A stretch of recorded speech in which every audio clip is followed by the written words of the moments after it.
Ladies and gentlemen, our event is about to start. Please take your seat. Before we begin, just a few reminders. Please keep your mobile phones on silent mode. And the translator receivers on your chairs. Channel 1 is English and channel 2 is Chinese. To ensure sufficient discussion time, we have not scheduled a separate tea break. Please feel free to have it by individually outside the venue from 3 p.m. And to improve the effectiveness of our activities, we have designed a post-event survey on the wall. You can see, you can scan it, and we will be appreciated if you can take a few minutes to complete it. And now our session is beginning. Good afternoon, ladies and gentlemen. Welcome to the Talk China seminar, learning from the PRC's Clean Energy Innovations, hosted by the ADB and RKSI. I'm Li Juanchen, the head of RKSI, and I will be the master of ceremonies for today. We are truly honored to have you all here to explore how PRC's clean energy innovations can benefit the broader Asia-Pacific region and examine ADB's strategic role in supporting regional clean energy development. Before the seminar begins, please allow me to give you a brief introduction about RKSI. RKSI is a South-South Knowledge Cooperation platform, jointly established by the PRC and ADB. This year, we initiated the Talk China seminar to learn from the PRC's successful development experiences and promote the replication in other DMCs. This March, we have already held the first session on air quality improvement, and today's session is our second. Now we welcome you to watch a short video to have a better understanding of RKSI.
Thank you for your attention. And to officially open our seminar, let us welcome Mr. Weihua Liu, the Executive Director for PRC in the ADB. For the opening remarks, welcome Mr. Liu.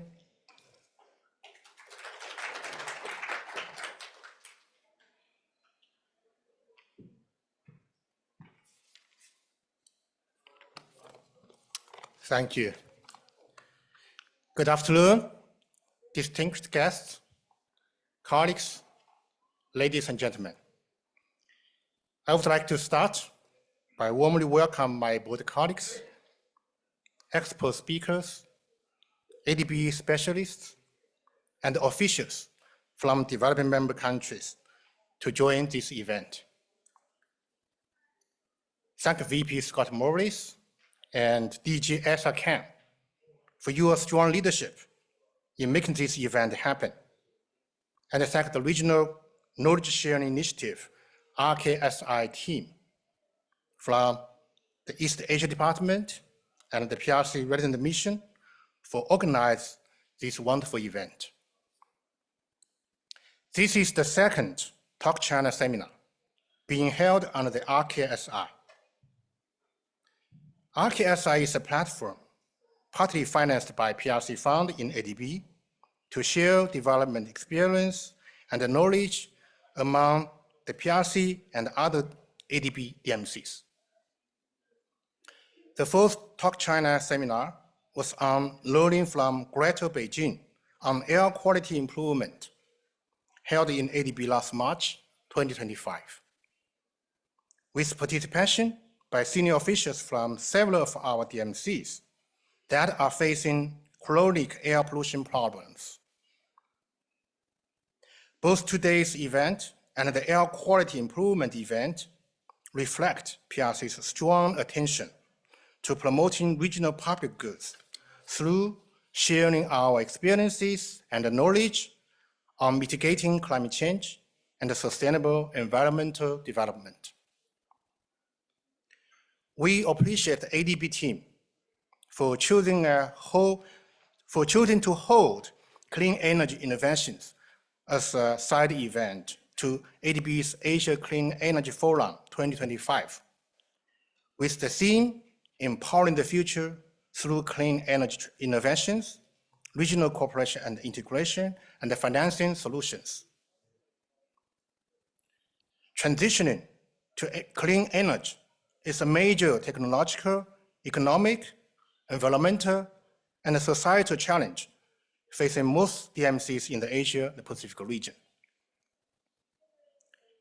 Chinese government places great importance to the clean energy transition. China is now leading the world in renewable development. By 2022, China's cumulative installed wind and solar capacity took up a global share of 38.5% and 35.9% respectively. Between March 2023 and March 2024, China installed more solar than it had in the previous 3 years combined, more than the rest of the world combined for 2023, and continues to lead in current construction. Furthermore, China has been contributing greatly to the dramatic drop in wind and solar energy costs. According to a report by the International Renewable Energy Agency, over the past 10 years, the global average cost of electricity from the wind and the solar power has dropped by over 60% and 80% respectively, thanks in large part to China's progress in technology innovation. To accomplish this, China has successfully introduced policies and appropriate incentives to create an enabling ecosystem for research and development and innovation in renewable energy. For the private sector to invest in renewable energy and take risks on frontier technologies and consistently implement them with determination.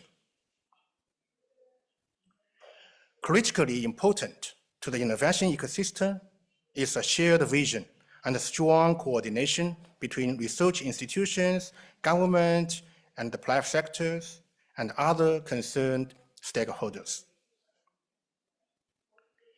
In China's effort to transition to clean energy, ADB has provided great amount of financial and knowledge support.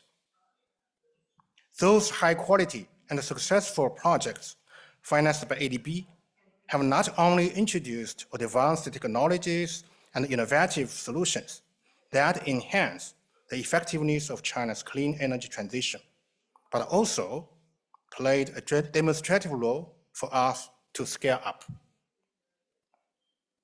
ADB funded projects to rehabilitate wetlands, create sponge cities, and improve air quality have embedded clean energy technologies in the project designs to help decarbonizing the economy.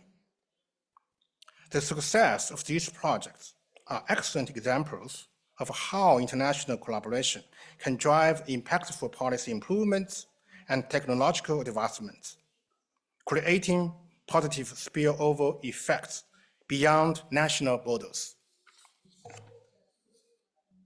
Distinguished guests, colleagues, today's discussion reaffirms the vital role of knowledge sharing and international cooperation. Going forward, we expect ADB to continuously strengthen its support to China and other DMCs on regional public goods, including transition to clean energy. China also stands ready to enhance our support to ADB through South-South cooperation and knowledge exchange with other DMCs. Particularly, we expect RKSI and the PRC Fund could play a bigger role in this regard. In closing, we appreciate ADB's contributions, not only as a financial partner, but also as a knowledge provider. We anticipate a fruitful and productive discussion today. Look forward to more Talk China seminar in the future. By working together, we can accelerate the transition toward a more sustainable, resilient, and inclusive future. Thank you.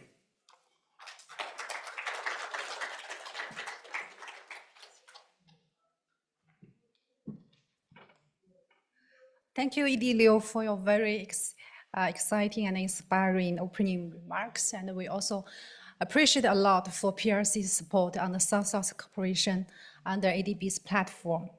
Now we will proceed to our panel discussions. The first one will focus on what experiences from PRC's clean energy innovations can be replicated in other DMCs. Let me introduce our moderator, Mr. Aiming Zhou, the Deputy Country Director in the PRC Resident Mission. He is also an energy specialist. Welcome, Aiming Zhou, the floor is yours.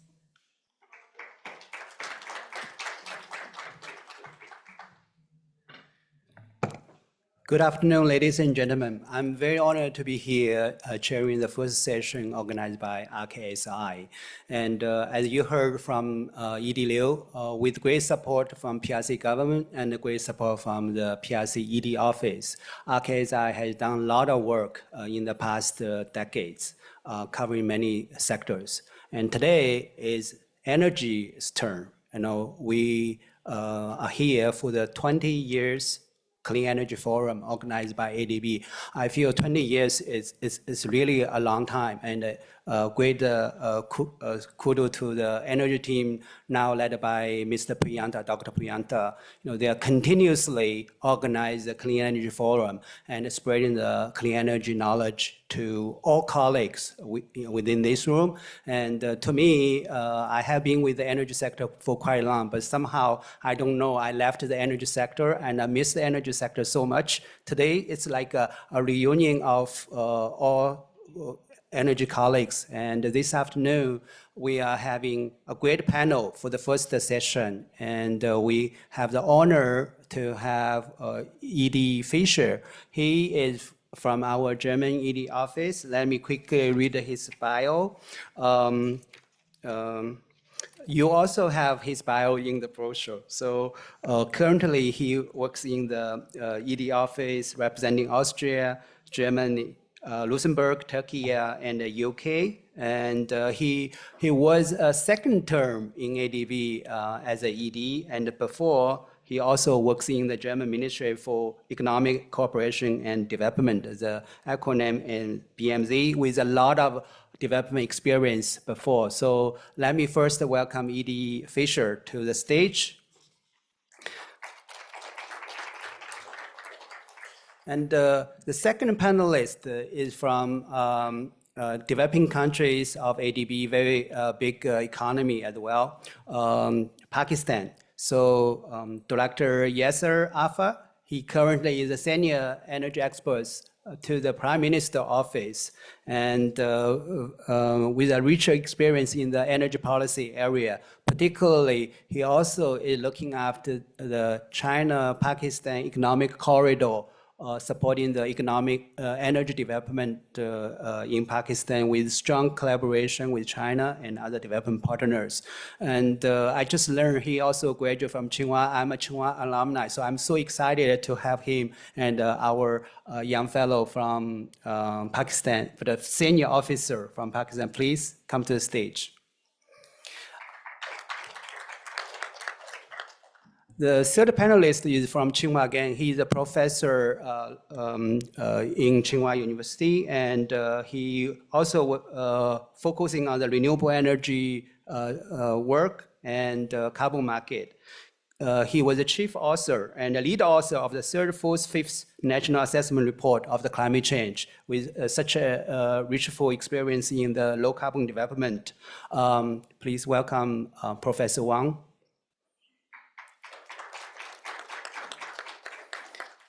And the last one is CEO of Mingyang Smart Energy Philippine Corporation, and he currently is in charge of the Philippines wind market development. I look at his CV, he directly lead the establishment of the wind team in Philippines, and Mingyang is a leading wind company in China. So please welcome to the stage.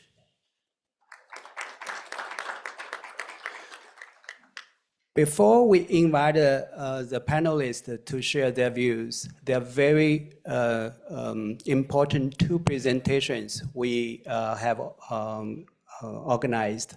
One is from Dr. Bai Chuan. He is the director of Energy Efficiency Center of Energy Research Institute on the PRC's National Development and Reform Commission, which is the most important and powerful agency equivalent to MOF. They're the two most important agencies in China. And Professor Bai Chuan will give the bird's eye view about the clean energy development in China and give you a taste of flavor how China can successfully transit from heavily rely upon coal, and right now to the stage, Yi Liu mentioned 33% or 36% of the renewable energy storage of the global capacity. So this is an amazing achievement, and we can hear from Professor Bai about his experience. He's a very, very experienced expert. Let me also quickly just share his CV. Professor Bai Chuan is specialized in the research of energy efficiency, low carbon development, and energy technology development, strategy planning, and policies. He is also the council member of China Energy Research Society, the most important energy experts in China. Professor Bai is also a leader of many important policy research topics like study of China 13, 14, 15 five-year plan development, particularly focused on the energy. And he is also a leading author in the IPCC 6th assessment report of global climate change and specializing in assessment of building low carbon transition. So this is about him. Professor Bai, please stay online. I will invite you to make the presentation. And after Professor Bai, we also are honored to have Deputy Director General from Ministry of Construction, Ministry of Housing and Urban Rural Development, PRC. I'm thinking about the Chinese, but it's Ministry of Housing and Urban Rural Development, the DDG of Department of Standards and Norms. Madam Lin Lanlan is here with us, and Madam you stay on the floor. 林市长，您在那儿坐着，因为您要做 presentation，待会用我的位置啊。好， DDG Land has been a DDG for, in the Department of Standards and Norms of Ministry of Housing and Urban Rural Development in PRC. As everybody knows, building sector consumes a lot of energy, particularly electricity.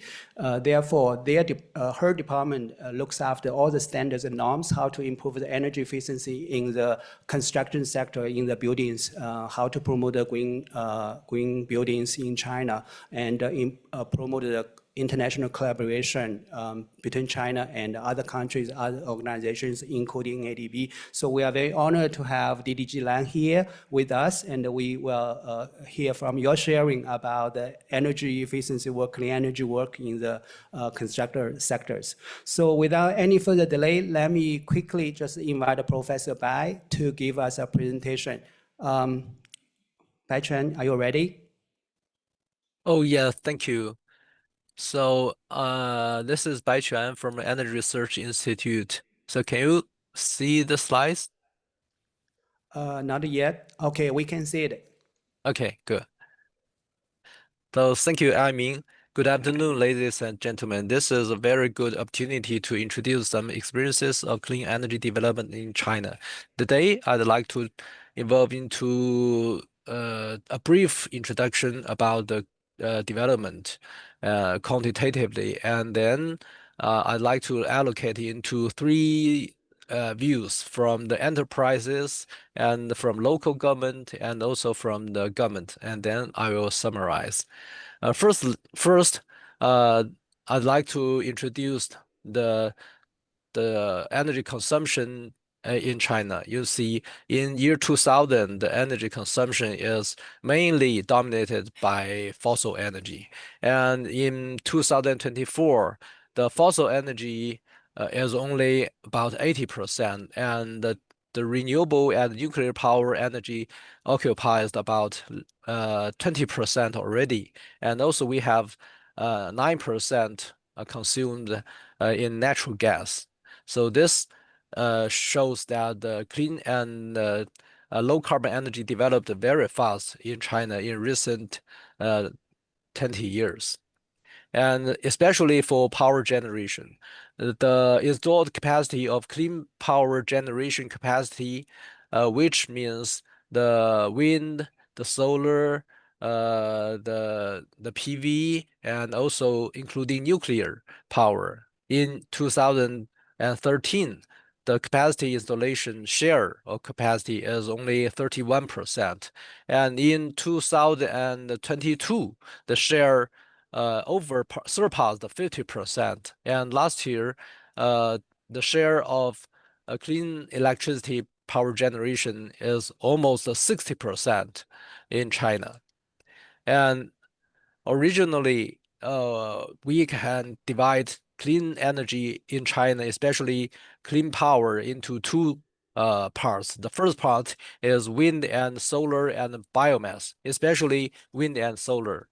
In 2020, when we developed our longer term expectation, we set up our long targets by 2030 of wind and solar about 1,200 gigawatts by year 2030. But actually, after we developed the long-term target, the capacity of wind and solar power generation capacity increased very fast, faster than we expected. Last year, it has reached 1,400 gigawatts. So that means the original target was accomplished 6 years ahead. And for the growth rate of wind and solar and PV and biomass is very high in recent years. You can see for the solar power generation, the annual growth rate is about 45 or even higher in recent 10 years. And in the COVID years, they are influenced somewhat.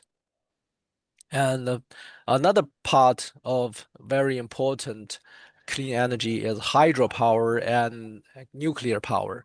This kind of power generation system are characterized by longer term construction time and exploration time. So for hydropower, it mainly we will use about 7 years, 5 years to build it and then into operation. And for nuclear power, it will use 7 years. But comparatively, the solar power and wind power will take only several months, less than 1 year, to accomplish the installation. So the hydropower and the nuclear power could be characterized as another type of green electricity. And in 2013, the hydropower installed capacity is 280, and now it increased to 436 gigawatt. For nuclear power, originally it is only 15 gigawatt. Now it is 61 gigawatts. So they are developing smoothly, but comparatively in compared to the wind power and solar power, the growth rate is not that high. It's only less than 10% or roughly 10% in last 10 years. And why China's clean energy develops so fast? From the practical term, they are driven by enterprises.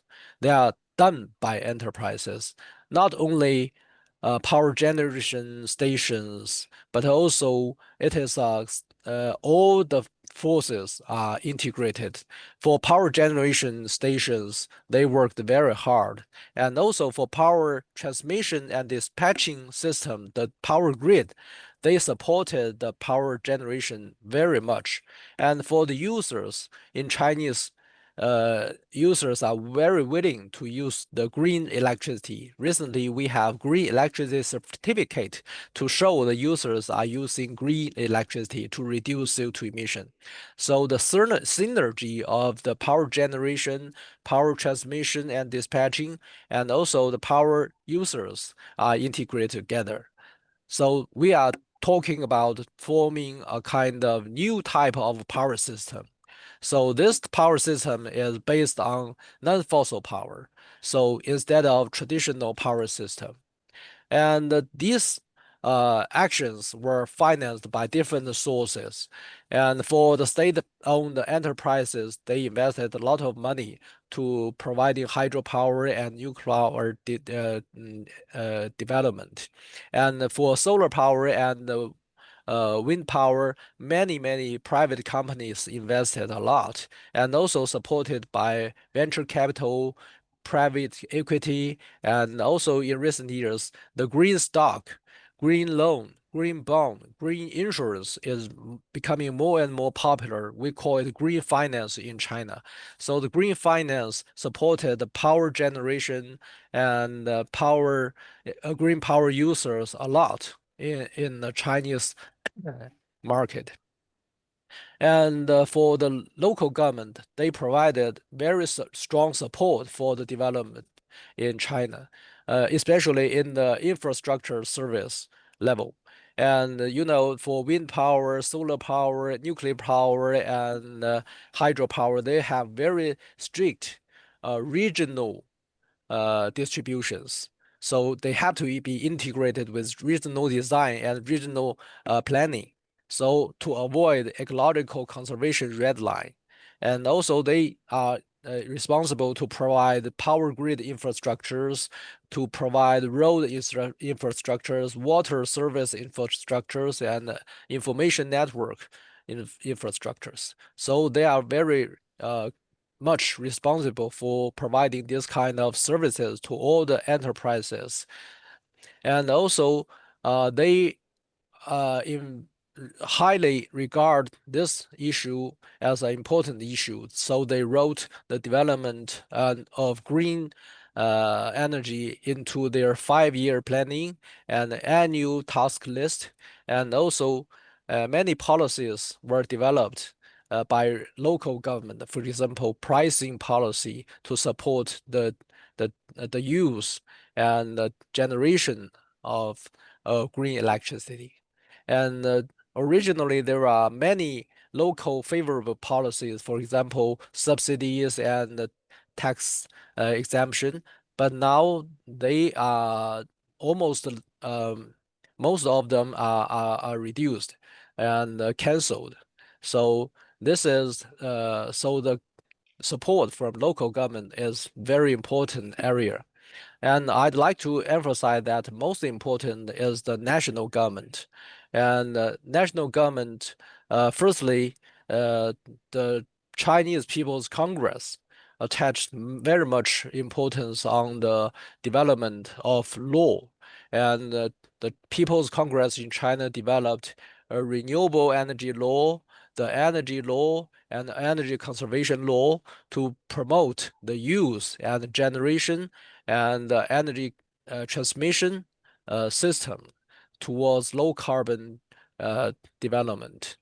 And the second, many long-term strategies were designed and developed by the central government, including led by Central Communist Party uh, Commission and the State Council of China and also the National People's Congress. For example, the long-term vision of ecological civilization and green development as one of the development concepts, five concepts in the national level. And we announced the carbon peaking and the carbon neutrality target. And also we have developed the carbon peaking and carbon neutrality guidance. This is a guidance. So we have the general guidance towards carbon neutrality and also the action plan to act before 2030. And they are allocated into industrial sector, energy sector, transportation sector, building sector, and also they are supported by green finance, technology innovation, green consumption, etc. finance support. And also we emphasized on the basic capabilities. For example, the statistical calculation, the standard development, and human resource capacity building. So this is a very systematic design in China. And also we have very detailed policies to enforce these kind of strategies into action plans. For example, the Ministry of NDRC, which is in charge of economic policy development, they developed many detailed policies to provide to promote the green transition, and also for the energy policies, climate policies, and technological research and development policies, all are developed very detailed to promote the local government, to promote the enterprises to act toward the same direction. And also the standards, very much standards were developed in China. So, in summary, this is a very detailed and a very complicated systematic design, including the government and enterprise that worked very hard in the same direction. And this is a systematic design, including the suppliers, transmission, and users. So the systematic design is very important. The second hint is the synergy of different companies. So different company has different characteristics. For example, the private company, the state-owned companies, and grid companies, and different financial companies, they have to find a synergy to cooperate each other and get win-win solutions. The third one is the synergy of different level of government. The central government is aimed to take actions and strategies, plans, policies, standards to make it more detailed. And the local government emphasize on the enforcement level. So infrastructure support, favorable policy, and this system provides a very stable vision of clean energy development in China. This is very important. If this is not, the vision is not stable, then the enterprises may be not willing to invest. And also, this vision from a very stable market expectation. So all the forces are stable. And also we have got synergy of all stakeholders to work hard together. So this is just like a game. We are looking forward in the right direction for the green and sustainable development in the future to safeguard the sustainability development and to reduce the risk of energy security in China. Thank you. That's all my presentation. Thank you. Thank you very much, Professor Bai. I think, can we go back to the last slides? I just want to give everybody a little bit more time to look at it. That's a secret recipe, how China can transit so well successfully over the past decades. Anybody? Yeah. So this one, the takeaway message from my point of view is the last one: stable vision, stable market expectation, and synergy of all stakeholders. When everybody works together, we work so hard, but overall, the direction must be stable. Without stabilization, today you go to east and tomorrow you go to west. Everything is offset. So persistently over the 40 years, China is really much in the same order to the clean energy development way, and that's why my feeling, also as an energy person, this is a really great success, and I hope colleagues from different countries. I noted the list from Sri Lanka, from Uzbekistan, from Pakistan. Many countries are here, Bhutan, etc. So you can take this away, and when you go back to the office, you can share with your colleagues and how to draft the policy, how to promote the technology, how to seek help from ADB as our financing organizers, and put all this together to make things forward. So without any further delay, let me invite a second presenter from our government of Ministry of Housing and Urban Rural Development, DDG Lan. Can you come to the stage, and then we can hear from your presentation. 林司长。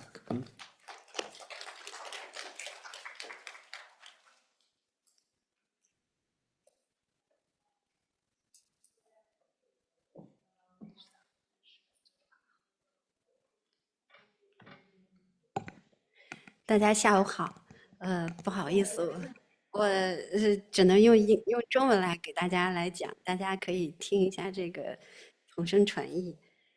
非常感谢亚行和区知识共享平台的邀请，来到马尼拉和大家来分享中国建筑领域节能的发展。我想呢，我跟大家分享的呢3个内容。第一个呢是中国的政策体系，第二个呢是技术和标准，第3个呢跟大家分享几个案例。首先我们分享第一部分哈，第一部分主要大家都知道，这个全球现在的能耗总量和碳排放一直在增长。气候变化呢，应该说这个命题呢，应该是面临着非常严峻的挑战。那么中国呢，自这个习近平主席宣布2030碳达峰、2060碳中和的这个目标之后，印发了系列的政策文件。那么在这儿呢，大家也可以看得到哈，有党中央、国务院的文件，同时有住建部、有国家发改委等等发的文件，我就不一一说了，因为时间太短了，只有10分钟，没法跟大家一一介绍。那在这些文件重要的文件当中呢，对城乡建设领域或者说建筑领域都提出了非常高的要求，里面也有非常重要的内容。因为建筑领域或者叫城乡建设领域，在我们的碳达峰、碳中和这个过程当中呢，是我们国家的4大重要领域之一。这个是政策体系。那么从法规体系呢，应该说这些年来哈，我们国家在节能的法律法规上面是做的比较完善的。那么对于建筑节能呢，它所涉及的有节约能源法、可再生能源法，有民用建筑节能条例，还有民用建筑节能管理规定等等。要求的还是非常的详细的。那么第二部分呢，不动的。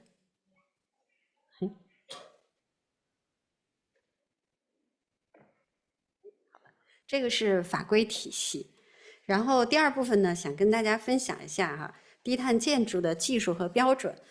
首先看看呢这个标准，我们国家的第一本建筑节能的标准是1986年发布的。那么走到今天将近40年的努力呢，中国的建筑节能应该说可以和先进国家这个节能要求并跑，从跟跑到并跑，我们经历了很艰难的4个历程。那么这是我们4个历程。到目前为止呢，严寒寒冷地区，还有就是北方的取暖地区，那个居住建筑的节能要求呢，要75%节能率。在南方地区呢，要求达到65%。那么公共建筑呢，要达到72%。这个是我们的这个到目前为止的一个节能的水平。那么同时呢，2016年呢，我们发布了这个绿色建筑评价标准。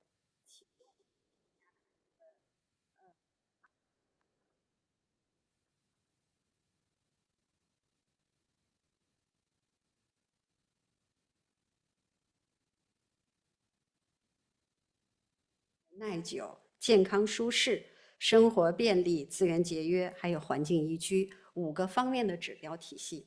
那么分数呢，也都有达到多少分？那么这个多少分是几星级？我们总共设了4个级，那么有基本级、1星级、2星级和3星级。基本级呢，目前所有要求已经纳入了我们国家的全文强制规范。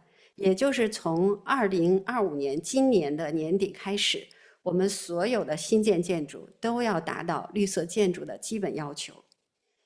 同时呢，我们在绿色建筑评价方面呢，有管理办法，形成了住建系统的整体的一个3级评价体系。那么在建筑节能降碳方面呢，我们总结了一系列的这个节能的技术，我们都采用了哪些技术？包括建筑节能设计应该用哪些技术？比方说，我们要从设计开始，要优化建筑的空间布局，让它从开始的体型设计上就能够保证它自身的这个节能要求。还有一些更细的，那么它本体的，比方说高性能的保温啊，高性能的门窗，有效的遮阳设计，建筑的气密性等等，还有高效的设备。目前我们国家的这个对建筑的设备要求、设备能效水平的要求，已经达到了一个很高的水平。同时呢，可再生能源是建筑的最重要的一部分。那么现在呢，我们也在努力的发展建筑光伏一体化。另外呢，我们深层地热也有很多的应用，还有浅层地热，这些还有包括污水源热泵，这这个可再生的这些能源的应用，我们都是非常的重视，而且做了很多的实践。大家有机会也希望能到中国相应的地方去学习。在能源转型方面呢，我们也做了大量的努力，这个就不一介绍了。同时呢，我们现在也在探索低碳和零碳建筑的技术路径。那么这个标准呢，应该说已经基本编制完成，未来呢会很快就会发布。那么零碳建筑的路径呢，在下面这个图上面可以看得出来，就几步：高能效、可再生能源、建筑与电网协同、建筑用能电气化以及绿电和电交易等等，都纳入了零碳建筑的要求。这张表呢，大家可以看到中国的5个气候区。我们中国这个气候区比较多，有5个气候区。那5个气候区，我们对这个外墙、屋面、外窗的传热系数提出了非常明确的要求。那么对大部分亚洲国家呢，可能夏日冬暖地区，就是像海南啊、广东啊，可能和这个大部分亚洲国家的气候比较接近。那么在这儿呢，也是一些可以使用的一些数据，供大家可以参考。这个是我们的这些年来努力的成绩。那么主要呢，累计目前建成的这个城镇的节能建筑的面积达到326.8亿平方米，占城镇既有建筑面积的64.5%，这个是2023年底。那么绿色建筑标识累计达到2.5万余个。同时，这个还有2023年的数据，我们已见2023年新开工的超低能耗、近零能耗建筑就达到了841万平方米。第3部分呢，跟大家分享一点这个典型的案例。第一个案例呢，是一个3星级的绿色建筑。那么这个绿色建筑呢，就是深圳的祥瑞金茂府。那么它的主要亮点呢，就是采用了这个高性能的维护结构。高效的空调照明，然后总的来结合起来降碳。另外一个呢是景观的微气候设计。大家知道这个像广东啊，它这个历史上哈，有这个舒适布局，就是因为它比较热，它就要把它做成一个一个的巷道，形成一些小的风力系统。那么在这儿呢，也是改变一下微气候。这也是值得这个就是大家交流的地方。同时呢，智慧运维呢，应该算是我们也可能下一步更加重要的一个措施，因为我们发现在运维上面，如果能实现智能化，至少呢降低10%的能耗。另外一个案例呢，是中国建筑科学研究院的一个近零能耗示范楼。这个楼呢，实际上是一个示范建筑，用了大量的节能技术。大家有机会可以去看一看。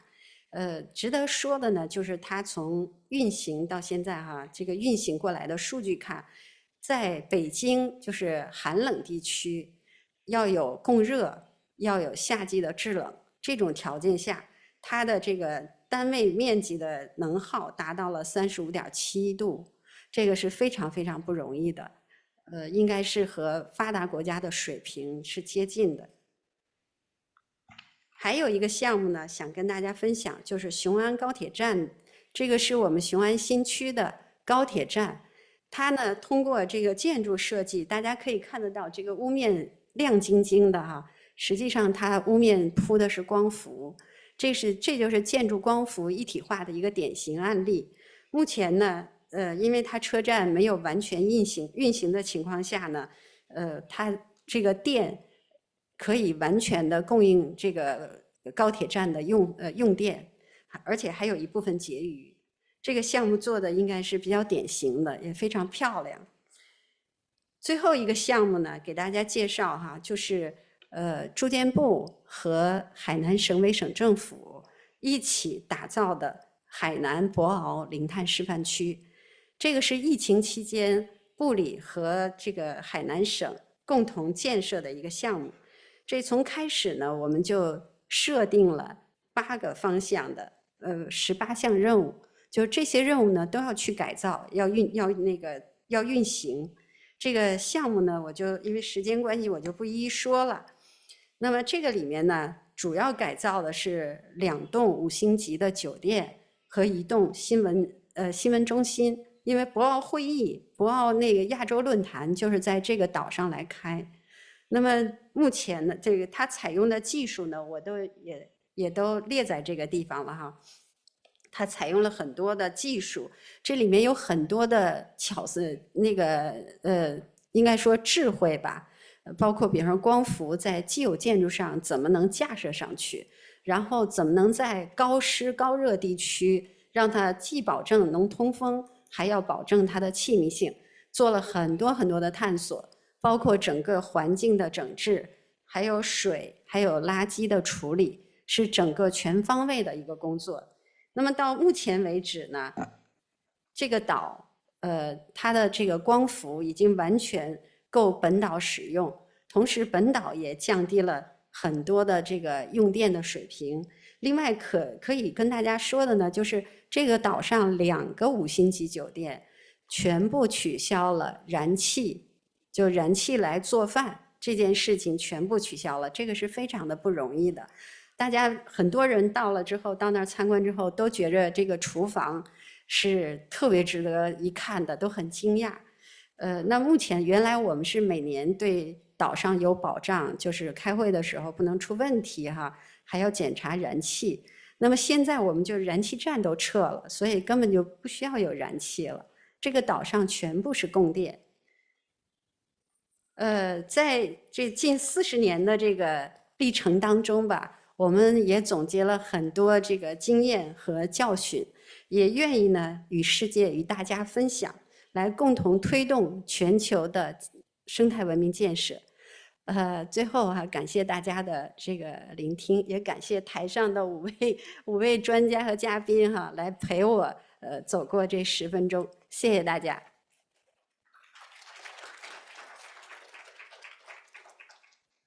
Thank you very much, DDG Ling, for giving us a concise presentation, but highlighted the great achievement your ministry has already done in the building sector. Just like the message from Professor Bai, 2 of you have already set the stage for the next panel discussion. Though we only have a short time period, maybe 20 to 30 minutes, I just want to check with Li Zhuan if we can go a little bit beyond. But I want to get more insights from our panelists.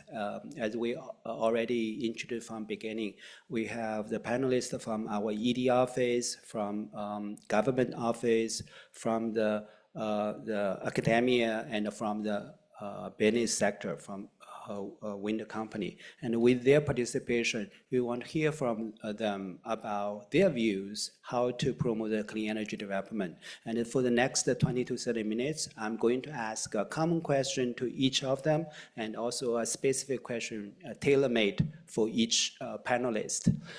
So I just want to check our panelists. Are you ready for the questions? I'm going to touch you in the next 20 to 30 minutes. Bear with me a little bit. So the first common question to everybody, the last one could enjoy, but the last one will be the first to answer my question in the second round. The common question is, after we hear the presentation from Professor Bai about the overall policy support from different layers and achievement, and also DDG Ling's highlights in the building sector, in the construction sector, also the 4 great examples. What is the most important factor or factors driving success of clean energy development, either in China, you hear, or in your country? And what practical lessons, experience can share across all our country? If you are the audience here, what would be the suggestion from the panelists to our audience? You can draw on your comparative country experience, because each person have different background. So 2 questions. What are the most important factors driving the clean energy development, and what are the practical lessons could be shared across the countries? I will give the floor to E.D. Fisher first. And E.D. Fisher, you have 3 to 5 minutes to share. Yes, thank you. Thank you for these questions. The presentation which we just heard underscored that there is remarkable and rapid transition progress in the People's Republic of China when it comes to the transition towards clean energy, particularly when it comes to scaling up renewables such as solar and wind energy. Well, each development member country faces unique challenges, whether it is with regards to the climate conditions, or energy resource endowments, the institutional capacity, or also the political economy. There are some lessons, common lessons that can be learned and drawn from what we just heard about the success story in the People's Republic of China. From my point of view, there are 4 key factors that drive success and speed of the clean energy transition. And this is very much in line with what we heard a couple of minutes ago about a stable vision, stable market expectations, and also synergies among the stakeholders which are involved. The first of the 4 key factors is, from my point of view, policy and investment incentives. A robust legislative framework with the right incentives, this is foundational. In Germany, you asked about our experiences in our country. In Germany, our energy transition gained momentum with the enactment of the Renewable Energy Act in the year 2000, which introduced feed-in tariffs. These tariffs guaranteed stable demand and catalyzed private investments in renewables. While this initially led to higher energy and electricity prices, the long-term effect has been a dramatic reduction in the cost of renewables, thanks to these economies of scale factor, and making them more commercially viable and competitive.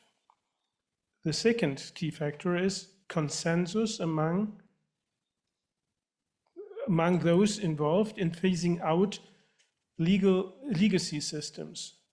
Germany's transition was accelerated by political consensus to retire nuclear power, which happened actually in spring 2023, and to phase out coal. There the timeline is by 2035.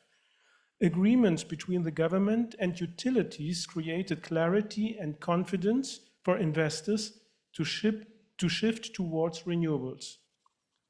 The third key factor is structural and market conditions.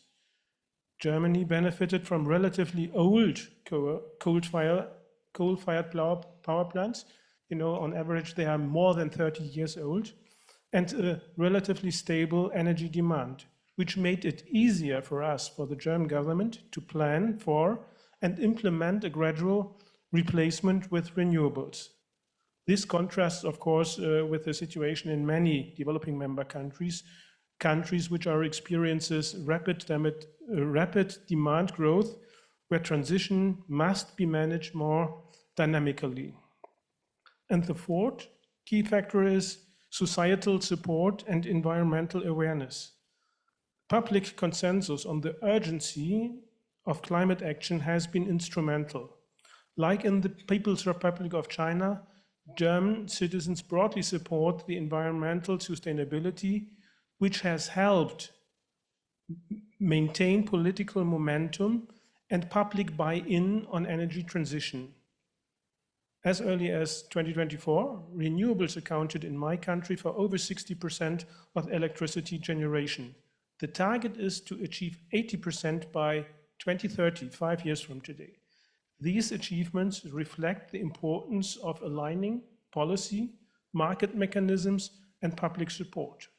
For DMCs, the key takeaway from my point of view is that clean energy transition require a combination of strong policy frameworks, targeted incentives, institutional coordination, and societal engagement, feed-in tariffs, public-private partnerships, and support for innovation ecosystems can help scale up renewables and ensure energy security while addressing climate goals, as we also saw in the People's Republic of China. Thank you. Thank you so much, Edie Fisher. I think your insights really echoes what these two presenters mentioned. And in reality, actually, China learned a lot from Germany, you know, regarding the feed-in tariff. I just want to make an example. China's wind and solar development really benefit a lot from feed-in tariff. I believe it's really the contribution from German experience. So, of course, our audience have different views, different takeaways. Let me move on to the second panelist, Mr. Yasser. You know, he is the government officers in the Prime Minister's office, and I would like to hear from him about his view regarding my first question. You know, what are the main drivers, and how do you feel the lessons experience could be replicated? So, thank you, Mr. Zhou. First of all, I want to give a compliment to our Chinese brothers and sisters, as a iron brother and iron sister, as we consider already. Actually, my views are already biased towards China because, you know, since 2013, under this China-Pakistan Economic Corridor project, our energy sector is already very, very, very integrated with Chinese models. And regarding this, the presentation which Professor Pai and Madam Lin has already presented, yes, regarding these all structures, we already agreed with Chinese models specifically, which the mentioned in the last slide of Professor Pai. Yes, as in China, we all know they are all state-owned companies, mostly running the power sector.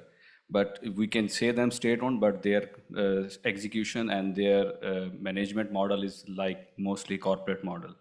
And as of now in Pakistan, under this corridor project, almost 40% of energy is still coming from Chinese state-owned companies managed power plants. Specifically in the major areas in coal, then the hydro and the renewable energy, solar and wind. And apart from that, the generation side in the transmission lines as well, we have almost 40% share of the electricity being transmitted on Chinese HVDC transmission lines. Regarding the lessons which we learned already from China, yes, we are going to corporatize our all state-owned companies which are managing energy sector, especially our national distribution transmission line and other distribution companies. Regarding the central coherence, yes, we are already following. We have integrated generation plan, which is being managed by the central government in the participation of all other provinces and the chief ministers. And third, yes, as the China has advantage in terms of technology advancement. In China, they have abundance solar installation because there is local production here. Recently, our Prime Minister has also discussed these things with the Chinese leadership as well to bring some Chinese manufacturing solar plants in Pakistan. That's the challenge here because there is a big ecosystem in China for making solar panels and supply chain, but in Pakistan, yes, we have challenges regarding some import-export regulations from IMF and other international donors, but still we are struggling and taking and looking forward to Chinese help in that to bring some solar manufacturing plant in Pakistan. And then we are also remodelizing our energy market. As of now in Pakistan, we have different models as compared to China. In Pakistan, we have single buyer market, which is the government of Pakistan. That's why government of federal government is always in challenge to overcome all the circular debt and the debt repayments of these power plants. But now we're going to open competitive market and we are distributing and making a competitive system through our regulator. On that model, all the buyers will have choice to purchase electricity and government is going to reduce their role in all the business models of these electric power companies. And which is very important, two things in the last I want to say. Now we are also thinking towards, as you already know, the rooftop solar systems. We have already installed 10 gigawatt, which I think this is one of the highest number in the world. The 10 gigawatt only from rooftop solar systems. But on the other side, now we have challenges in the grid system because if there is no demand in the grid, we have a tendency to go for the blackout. For that reason, we have already signed an MOU with Chinese government to analyze all the grid system of Pakistan and make it more efficient. And also that we are also discussing with Chinese authorities for because in Pakistan, as of now, we have almost 20 to 25% of surplus capacity in the system. And we are discussing to make cross-border, which is also the agenda of this forum as well, ASF forum, regarding the transmission line of cross-border transmission of electricity. So we are discussing a TRICA model between China, Afghanistan, and the Pakistan to make a big transmission line and which can transmit the surplus electricity from our northern part towards the other two countries. So these all models we are already collaborating with Chinese, and apart from that, the South-South cooperation. Similarly, in the South-South cooperation, there is Chinese agency, state-owned SIDCA, we usually say China International Development Aid Agency of Chinese-owned, which is under NDRC. They are also giving us so many solar units for our deprived areas, especially in the southern side of Pakistan, which is near Gwadar port, which is the heart of this corridor and BRI project. As of now, Chinese government through this SIDCA agency have given us more than 25,000 solar units for the local people as well. And apart from that, we're also copying, I think I mentioned too much things because I already told you, okay, we are already too much indulged and integrated with Chinese systems. And hopefully, I think with the help of Chinese government, we can soon overcome these all challenges. Thank you. Okay, thank you. Yes, I think, since you are working in the Prime Minister's office, of course, all these requests are very comprehensive. I hope our colleagues, I saw the Director Zheng Ho is here. He's looking after ADB's operation in Pakistan as well. He also looks after PRC's operation. His team can become the connection of, meeting many things you mentioned. But end of the day, I fully believe Prime Minister's office, the head of the government, can drive the momentum forward. And your messages are, I believe you give the same message to your Prime Minister as well. Exactly. Yeah. Okay, so now let's move on to Professor Wang. Professor Wang, I don't want to, repeat the question since you are from Tsinghua University. Probably highlight your experience in the past years, and how do you think, the secret recipe, which one is the flavor increase, from the mediocre test to the best flavor of the dish in the clean energy development from China? Thank you, Dr. Zhu. In my opinion, I think the most important factor in the successful development of clean energy is policy. Although I think technological innovation, market mechanism, and international cooperation are important. Of course, market is playing more and more role in promoting the renewable energy, but I think it is a policy that establish the framework under which all these elements can function effectively. For example, the renewable energy law, which came into force in 2006, just laid a solid framework. And I think by providing a very clear and stable framework, long-term supportive policies such as feed-in tariffs and subsidies, also the renewable energy quotas are very important in attracting investment and fostering the technology progress. We can see that China's ability to set very robust and achieving this renewable energy target, as mentioned by Professor Bai. Here I would like to share some challenges or lessons can be learned by other countries. I think first is the renewable energy integration with with the grid net. We all know that the unevenly distribution of renewable energy resources and demanding the north areas in China have abundant resources, and demanding located mainly in the south and the east China. And this, I think, has been led to bottleneck to the integration renewable energy into the grid. And this issue is compounded by the lack of coordination between the grid project approval and the renewable project approvals. The second one, I think, is the challenge is the subsidy should be adjustment in time. As the renewable technology mature and cost reduction, I think the subsidy policies need to be adjusted to ensure a smooth traction to market mechanism, like the renewable energy, much more market competition. And I think this is very essential for the long-term sustainability and the economic viability of renewable energy sectors. Thank you. Okay, thank you very much, Professor Wang. Your message regarding the policy would be very important. I fully agree. Of course, other factors are equally important. And regarding the adjustment in subsidies, use a terminology or jargon in ADB during the pandemic. We always say, keep us flexible and agile.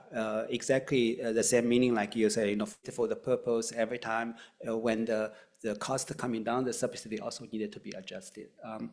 Thank you so much. And the next one was Mr. Sun Charles from Mingyang. And as a technology company, we really want to hear from you. From your perspective, what are the most important things, and how do you, give the suggestion in the application? Okay, thank you, Mr. Zhou. Yeah, as what the previous three panelists said, there are many key factors driving the success of project development. But as one of the largest wind turbine suppliers in the world and the leading new technology innovator, we would like to emphasize the importance of the technological innovation. I can share one of my experience here. In 2022, when I first time come to Philippines, in this market, there is only 2 and 3 megawatt wind turbine, very small. Yeah. So the largest wind turbine, there are work proposing by other OEM is 4 to 5 megawatt. But Mingyang's technological innovation enable us to propose 6.25 megawatt wind turbine. Larger wind turbine means lower LCOE, levelized cost of energy. Developers in this market, they prefer lower LCOE. Lower LCOE can help them win the project. So finally, our technology is warmly welcomed by the developers here. So we get the first contract. This is also the first contract for Chinese. This is the first time for Chinese OEM to get the contract in the market. From then on, this market will come 6.25 and larger wind turbine. Smaller wind turbine have no market anymore. So right now, other OEM, they are proposing 8 megawatt wind turbine. But Mingyang, as the technology leader, market leader in this market, so we are proposing 9 megawatt wind turbine. Compared with 8 megawatt wind turbine, 9 megawatt wind turbine have significant advantage in levelized cost of energy, lower. So the developers prefer our technology now. Yeah, this larger wind turbine is warmly welcomed among developers. So what I wanted to say is the technological innovation benefits both OEM and the developers in the market. Is a key factor. Thank you. Thanks, Mr. Sun. Of course, I think as a leading wind company, the technology definitely is your lifeline.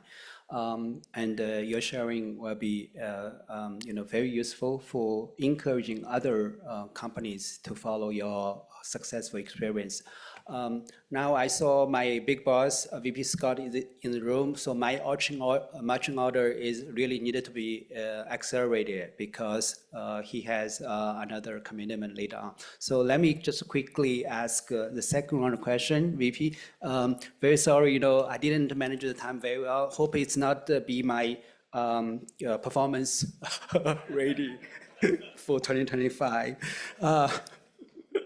So, Edie Fisher, I still vividly remember last year, you participated in RKSI in Beijing, and we went out to visit a battery swapping station funded by ADB's BTH project, very famous project.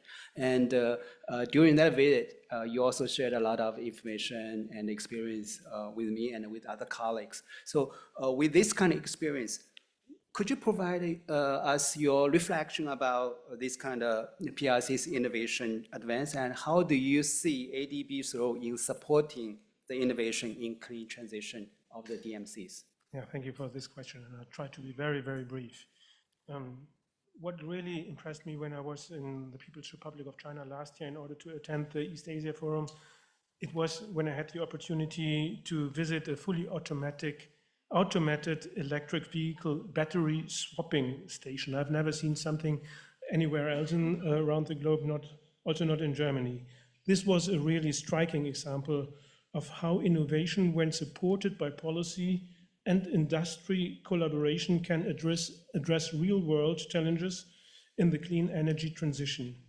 These drive-through stations allow drivers to replace a depleted EV battery with a fully charged one in just a few minutes, in 2 minutes. I think it was 2 minutes compared to waiting for at least 30 minutes when you want to recharge your e-vehicle at a normal charging station. So, and you had not even to leave the car. You could sit into the car, it was done fully automatically. The process is seamless and fully automated. While the current model supports only one vehicle brand, the ambition is to scale this across major cities in the People's Republic of China and eventually across multiple EV platforms. These innovations address several key consumer concerns from my point of view. The charging time, I've talked about this. The infrastructure availability, where is the next charging station or the next swapping station, and then also battery life cycle and recycling. It also reflects a broader trend in the People's Republic of China, the creation of an innovation ecosystem that brings together government, research institutions, and the private sector to develop scalable, market-ready solutions. When it comes to ADB and EDB's role, I'd like to briefly echo what already was pointed out by our dear Dean Liwei. There are 5 pillars, and I will be very brief. The first one is long-term investment in research and development and human capital. Support in research institution and technical education is essential to build local innovation capacity. Second, policy and regulatory frameworks. ADB can help governments design enabling policies to foster innovation. Third, market-friendly incentives. Blended financing, concessional loans, and risk-sharing mechanisms can help de-risk early-stage technologies and attract private capital. Fourth, public-private partnership. ADB can facilitate partnerships that align public goals with private sector innovation, especially in areas such as battery storage, smart grids, and clean mobility. And fifth and finally, knowledge sharing and regional cooperation. Platforms like today's seminar are vital for sharing lessons across borders. ADB can amplify this by supporting regional innovation hubs and cross-country pilot programs. In summary, the PRC's advances in battery swapping and other green technologies show what is possible when innovation is embedded in a supportive ecosystem. ADB's role is to help replicate and adapt these ecosystems across our DMCs, ensuring that innovation becomes a driver and not a barrier of the clean energy transition. Thank you. Thank you so much, Edie Fisher. You keep it very concise and also these 5 points. May I make a joke on your 5 points? I think you forgot the most important one. Because we're the bank, the money.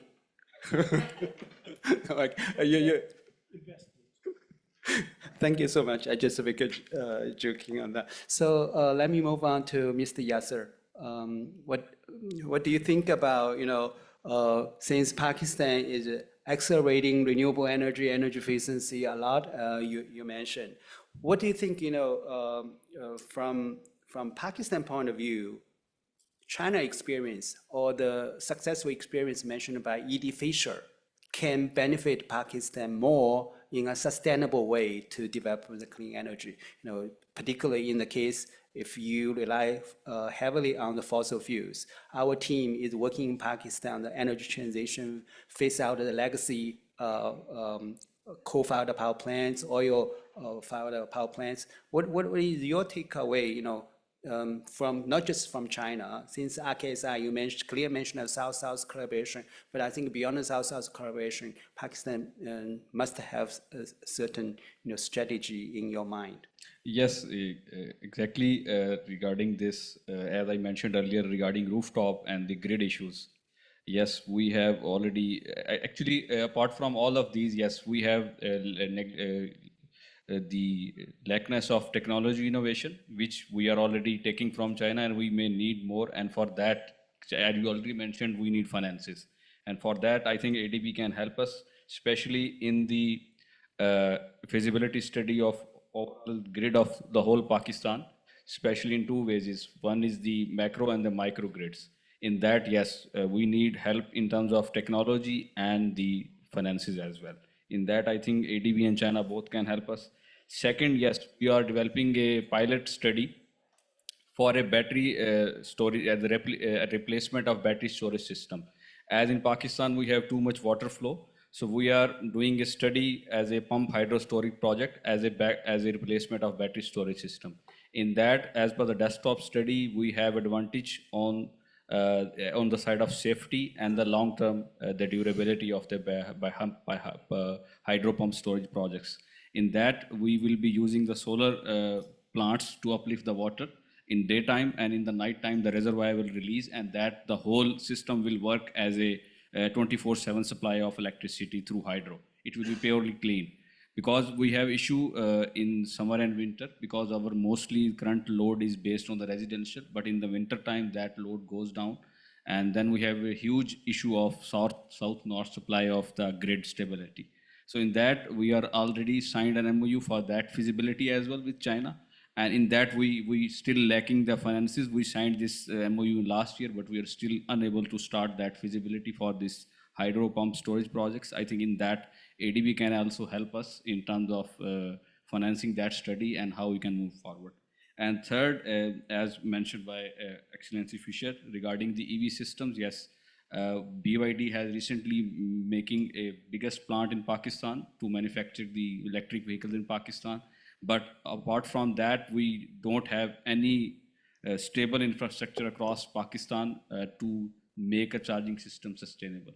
So in these 3 to 4 areas, yes, we need help in technology, we need help in capacity, and we also need in terms of finances as well. Thank you. Okay, thank you. Yes, sir. Let's move on to Professor Wang. Professor Wang is not just a renewable energy expert. She is also the design of national carbon market mechanism in PRC. From your point of view, your experience, how do you think the interplay between the emission trading system and clean energy development in China, and what kind of lessons or experience can be transferable from China to other countries? So two questions, your time. Okay. I think we can see the significant synergies between market mechanism and renewable energy growth.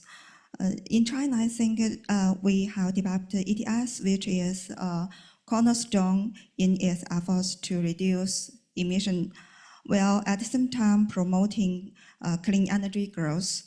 By setting clear targets for high-emitting companies, ETS creates a market-driven incentive to invest in renewable energy. For example, the carbon price in the ETS encourage companies to reduce its emission by adopting renewable energies, and helps them to meet compliance obligations.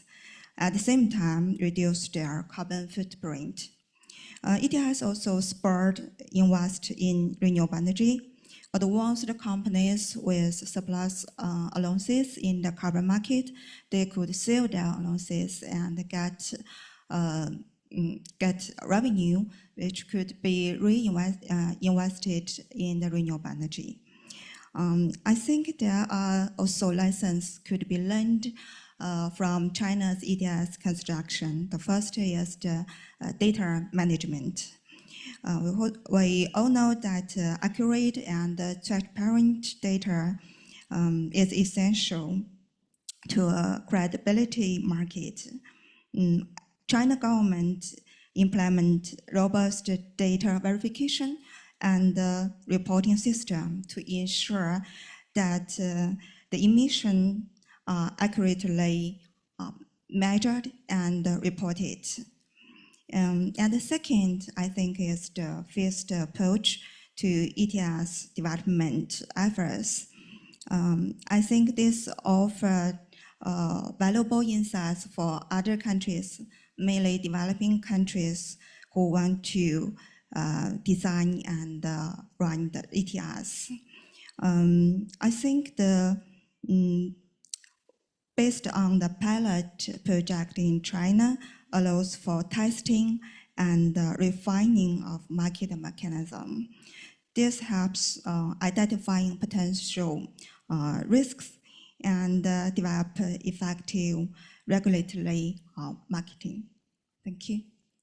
Thanks, Professor Wang. This kind of marketing method definitely play very important role. So without any further delay, let me ask the last question to our Mingyang company CEO in Philippines. I would phrase my question this way. Mingyang definitely not the number one wind company in China. You have faced a lot of challenges in the big companies, including Siemens Energy. Now they bought Vistas and other like a Goldwind in China, GE in the past. What is your corporate strategy right now? In addition to the technology innovation, how can you drive your company's business in this very competitive market, including China and other countries? Okay, thank you, Mr. Zhou. Yeah, just now I talked about the technological innovation, why we innovate the technology, because we need to meet the market demand. Yeah, this is our key target, meeting market demand. Then we can get more contract. Then we can make money. Then we can reinvest on technological innovation. So then we can put the new energy to the world more smoothly. Yeah. So I think meeting market demand is the key important to our companies. Yeah.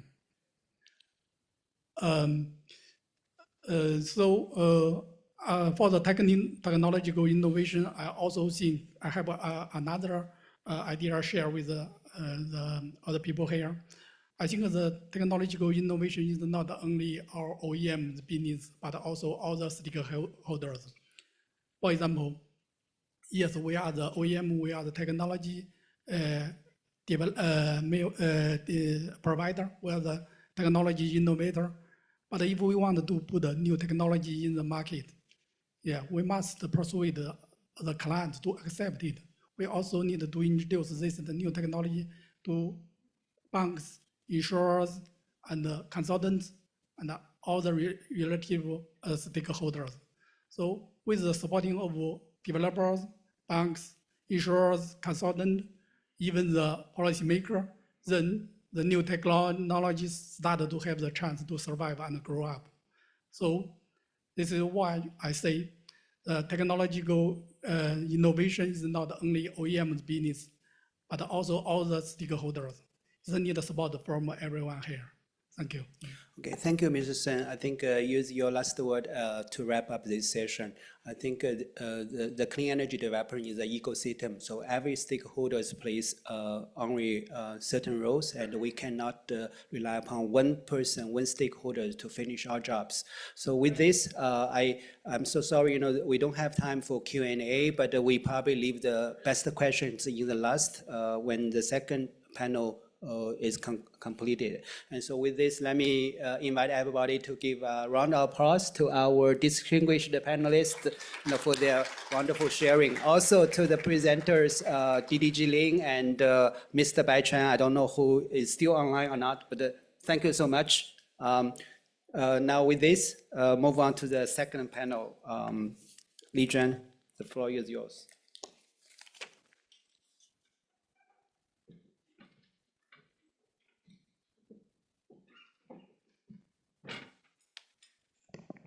Thank you, Aiming, and thank you every presenter, panelists, and participants. Although it's a little delayed, but I believe everyone has learned a lot about PRC's experience. But I think, you leave a very challenging task for Kelly because we have only about 30 minutes. And After our VP's closing remarks, we still have a group photo. We don't want to lose our VP, so please, Kelly, be finished before it's better maybe 4-5. Okay. Now let me invite Kelly Bird, Mr. Kelly Bird, the advisor of the Asia Department of ADB. And our second panel discussion is focused on what would be ADB's role in supporting clean energy innovations in the region. Kelly, the floor is yours.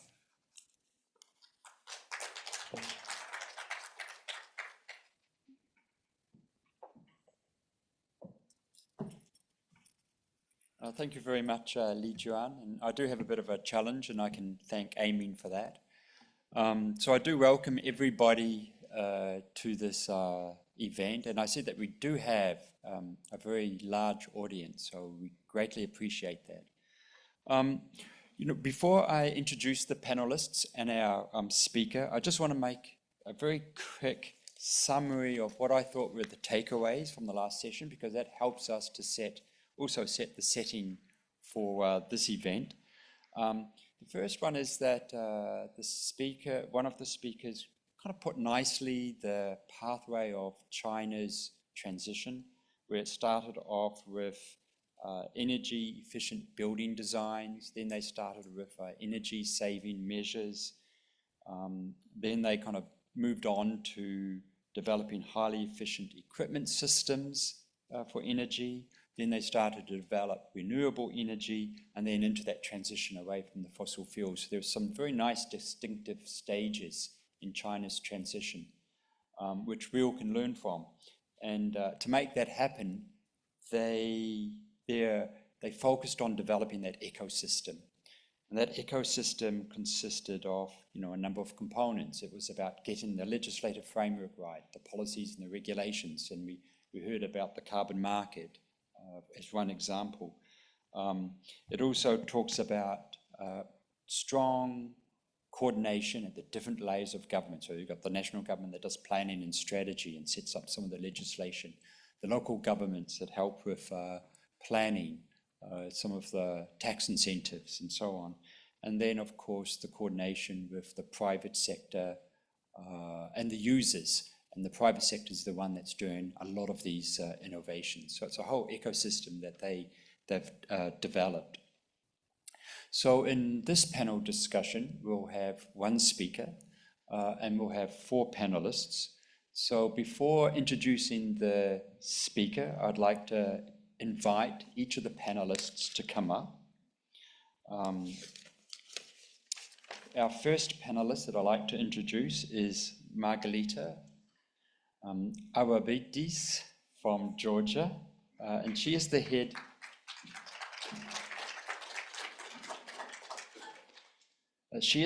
of the Energy Efficiency and Renewable Energy Policy and Sustainable Development Department of the Ministry of Economy and Sustainable Development.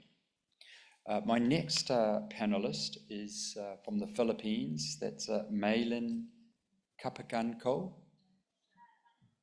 Hi, Maylin, please. Thank you.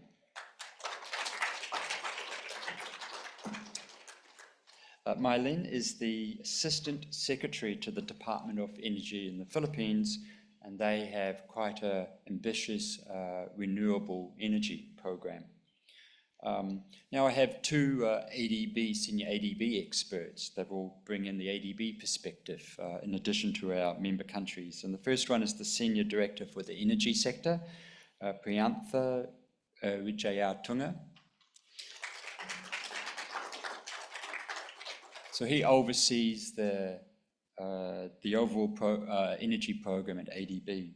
And then finally, and so Priyantha's on the public sector side, but we, as part of one ADB approach, we also have our private sector. And here I'd like to introduce and invite up to the stage Daniel Redmer, who is the Director of Infrastructure Finance Division, Private Sector Operations.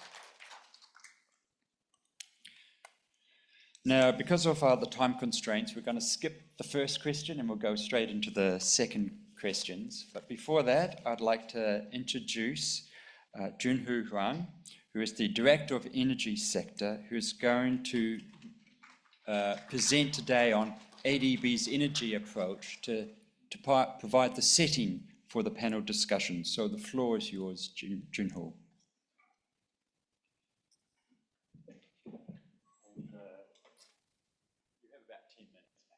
I'll try my best.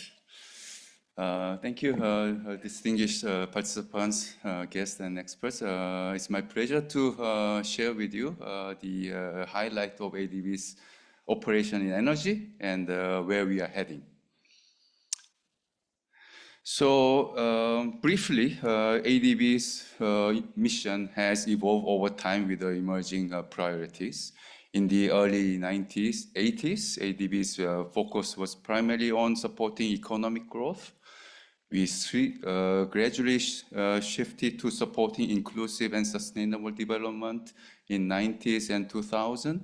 And more recent years, our priority is guided by Energy Strategy 2030 and also confirmed by midterm review that ADB operation has been focusing on supporting climate action, also including digitalization, regional cooperation, and public goods.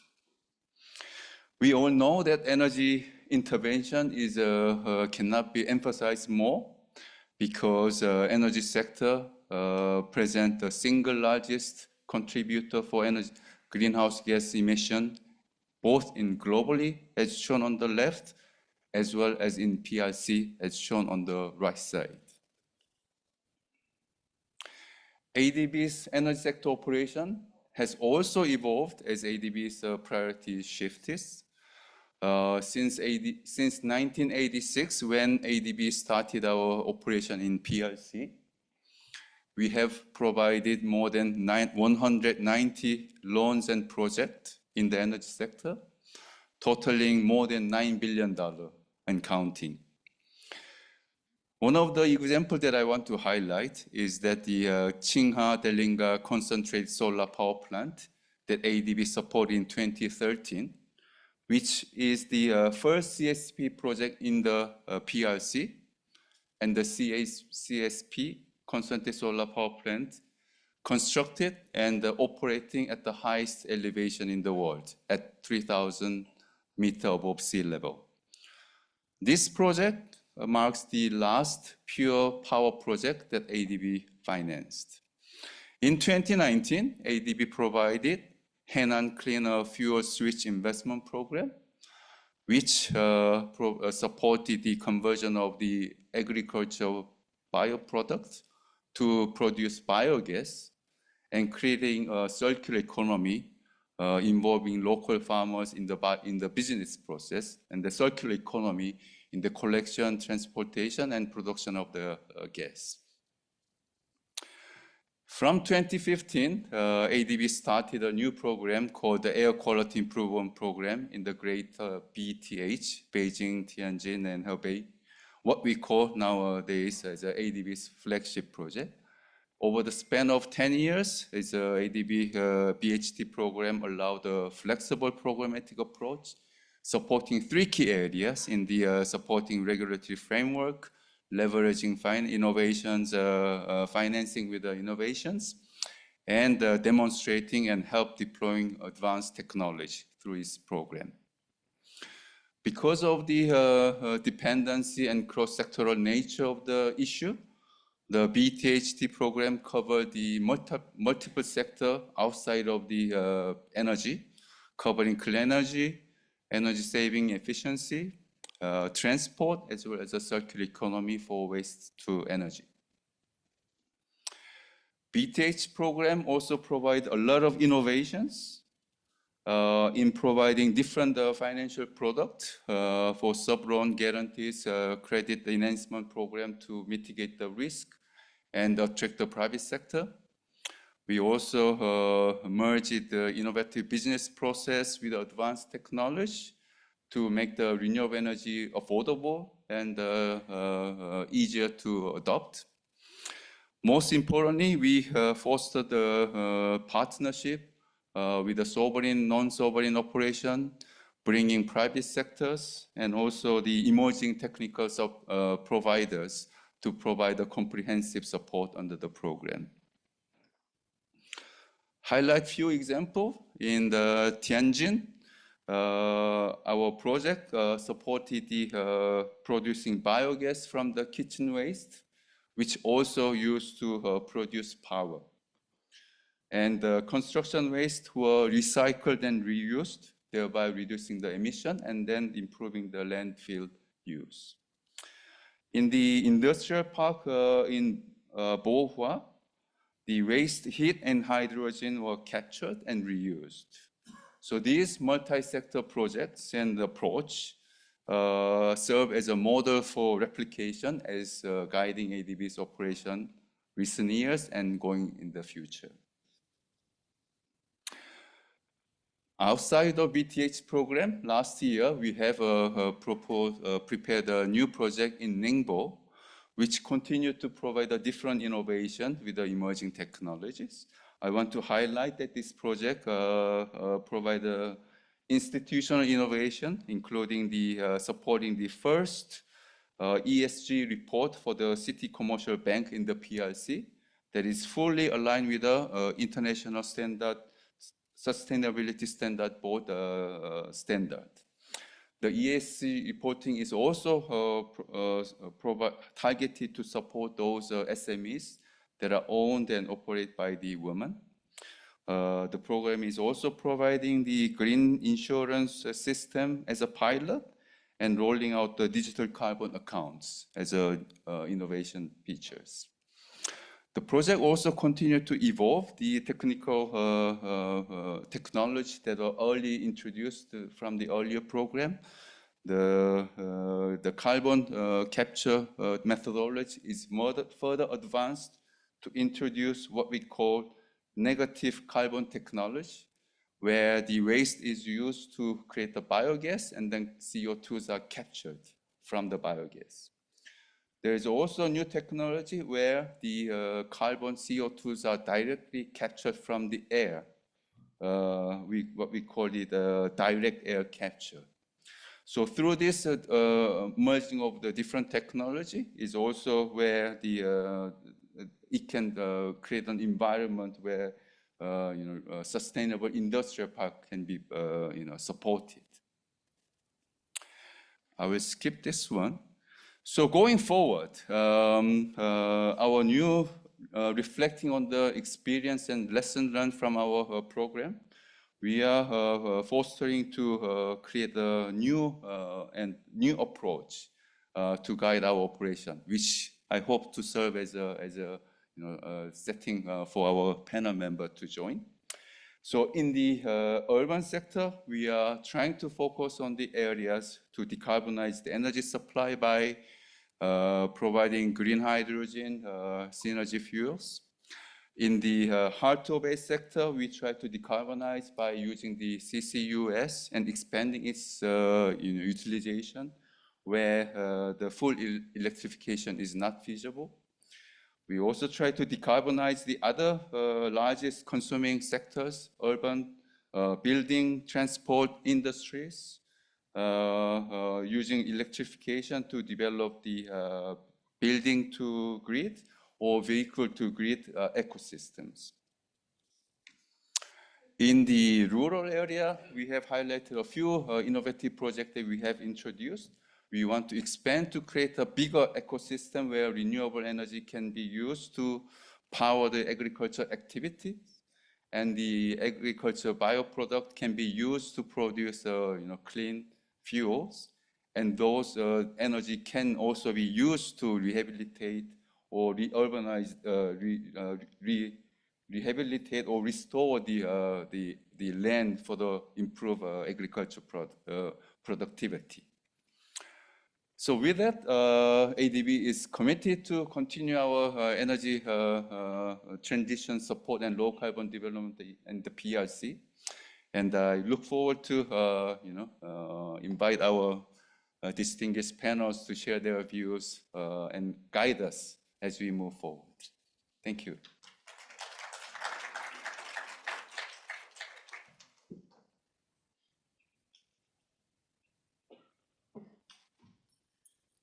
Yeah, thank you very much, Junho. You know, we heard from the previous session about China's pathway in clean energy, what they did, and also the successes. And Junho also talked about how ADB has been a partner in that journey in China. So in this session, I really now want to redirect it to our member countries. How can, you know, we've heard about China's successes. How can ADB collaborate with our member countries to replicate those successes for them? And we also want to hear from our ADB colleagues is how, you know, their insights on how that collaboration could occur. So I want to first talk to Margarita. Margarita, you know, Georgia has a very ambitious clean energy program, and you've got targets for 2030. So I'd like to hear from you, you know, some of those key features of your program, particularly on hydrogen and battery storage, and how do you think ADB can support and collaborate Georgia?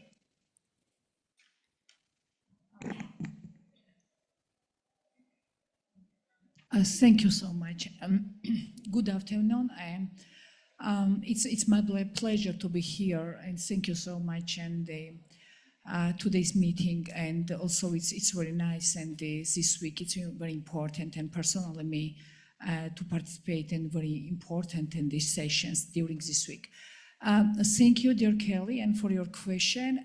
As we see in the ADB and the support and the very well in the China. Including and clean and green energy. It is not in the policies and action plans, also in the for example, biogas and implementation, as a renewables implementation program is here. As regards and for Georgia, as you are and we are in the countries and they has a very ambitious targets for 2030 and for 2050, but including in Georgia's clean energy targets and renewable energy targets is very ambitious. It is around in the 27% in the energy balance, and the question is what is now? Now it's around 90%. It means that all renewable energy, small and medium size, and the also large project is critically important for us. And officially in Georgia, local and generation, it is 75% and produce and the clean and green energy, but mostly it's hydro. As regards in wind and solar, as you are aware, as they are in the vulnerable energies, that's why we need then more support in the technology sides, because including in heat pump, including in the other technologies, because as I mentioned, then the targets is so ambitious. I think as you mentioned also, we have a new very important projects, and for Georgia, it is support and from Asian Development Bank. It is a very new project. First is the BESS projects and battery energy storage projects. Sometimes we are talking, it is a typical energy security for us. Because as you are aware, in the last 5 years, and the energy consumption, energy demand is so high. Sometimes it is around 5%. So that's why in the BESS projects and battery energy projects, it's critically important. Second, it's very important, the new and cooperation is a current hydrogen action plan, roadmap and gap analysis. For instance, Georgia, we prepared the green hydrogen strategy. I think and will approve as soon as possible and by the government. But as regards an action plan and roadmap, here will be in practical implementation, and here will be in the practical directions in this hydrogen, how to start, how to develop, and what will be in results in this field. Also, I think in capacity building and relevant activities, and for Georgia and international experience, it's very important is the technology side, because as we see from the presentation, and biogas and plant also in the relevant infrastructure is here. That's why I think, and it's very interesting parties to take more information, what is in challenges and advantages in this field. Also, in the here was in the information about waste heat, especially from the industrial processes. I think it's very important because here is a big potential and energy saving, also promotion and clean energy, because all times and we are thinking that we are working and hardly to achieve then the very ambitious targets and for 2030. That's why I think the relevant activities and practical experience is also very important. Also in the, I think, and ESCO and energy service and companies and direction, it's so new for us.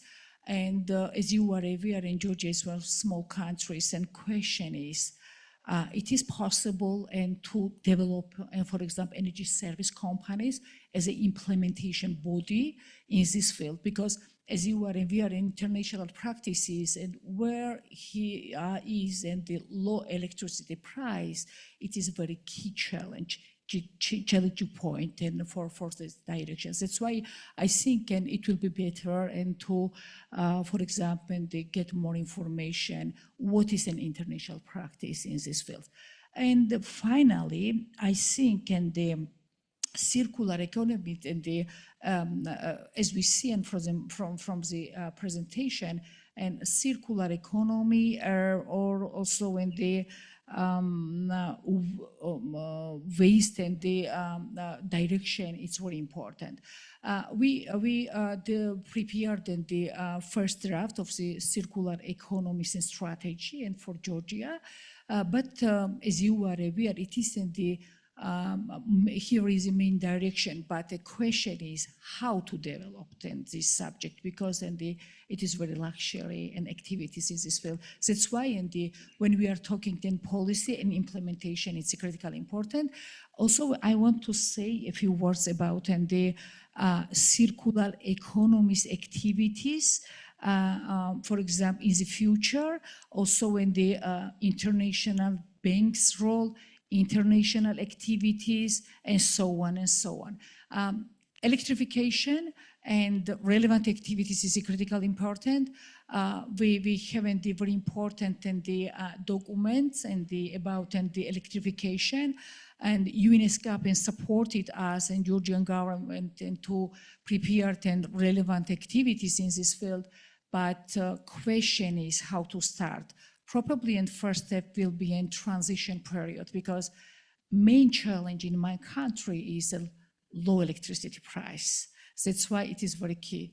Of course, lack of information, and third, it's very important, it's this cooperation with region, because now we are talking about as a national level, but of course, and the regional cooperation and regional and the project is critically important for us.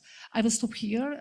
It was a brief information from my side. Thank you. Okay, thank you so much, Margarita. And just kind of like the very quick takeaways from that is that, you know, Georgia's got the strategies and the plans, so they've got an integrated approach to reaching their targets. You know, it's got generation, which is the new technologies like hydrogen. It's got the infrastructure. It's got you know, the storage elements to that energy program, waste to energy, and so on. But the challenges are, you know, how, which most member countries face is, you know, how do you implement that strategy so that you do have the investments and so on. And that's where ADB can come in and support through some of the technical knowledge, know-how, but also through the financing and the investments. So now let me turn to our second panelists, Mylene. And, you know, in the, Mylene, you know, which is the Assistant Secretary for the Philippines Department of Energy, and Philippines has prioritized investments in renewable energy, like solar and wind. Could you explain how the Philippines is promoting investments in the clean energy, some of those main challenges, and again, how can ADB collaborate with you? Hello. Yeah, thank you, Kylie, for the question. Well, I have known ADB. I would like to thank you for the continuing assistance to the Department of Energy in crafting energy policies, those innovative ones Now, what the Philippines has been doing in pursuit of our target renewable energy goals, like achieving 35% renewable energy share in the power generation mix by 2030 and increase it to 50% by 2050, we have a law, what we call the Renewable Energy Act, that prescribe the major plans and programs, policies that we have to implement and is currently being innovated by the Department of Energy. Because the power sector or the renewable energy sector in the Philippines is quite unique. It's private sector driven. So the government is no longer into borrowings, but we heavily relied on the private sector investment. So what we have to do is to facilitate an ease or the removal of the barriers to private sector investment, facilitating permits, licensing, coordinating each step of developing renewable energy. And we are innovating in terms of exploring new renewable energy technology like the offshore wind, and then of course with the floating solar, tidal stream, along with the development of what we call heavy or capital intensive renewable like pump storage hydro, impounding hydro, and to arrest also the incoming influx of incoming variable renewable energy, solar, wind. So as you know, the Philippines power sector does not provide guarantee to our subsidy to the consumers. So it's purely a regulation set by the Energy Regulatory Commission. So our trust is the more facilitation we do, the more encouragement we do for the renewable energy, then we expect competition and least cost energy services to the consumer. Specifically, I would like to state that the ADB has been supporting us in crafting what we call the geothermal de-risking technical assistance. So this is to buy down the cost and to assist our developer in reducing the cost of development, particularly for the geothermals. You know, the geothermal development is quite capital extensive. So we're working now with the approval of the National Economic Development Authority, or DEVCON right now, to approve a loan that will provide grant or subsidy to a successful geothermal developer in pursuing their geothermal project development. Second, we're now working with the ERC and ADB for the development of what we call single window auction program, particularly in the areas where the National Irrigation Administration's facility are located, because we have been successful in encouraging entry of investors in terms of or through the what we call the green energy auction program. So we are innovating the scheme in the NIA facilities by working with ADB to craft a development plan and program to enable a holistic approach to what an auction, meaning if we auction one particular renewable energy project, there is already a presumed transmission line connection and of course permits and licenses from the permitting agencies. You know, the country has been experiencing, or the developers been experiencing issues with regards to the procurement of permits and licenses.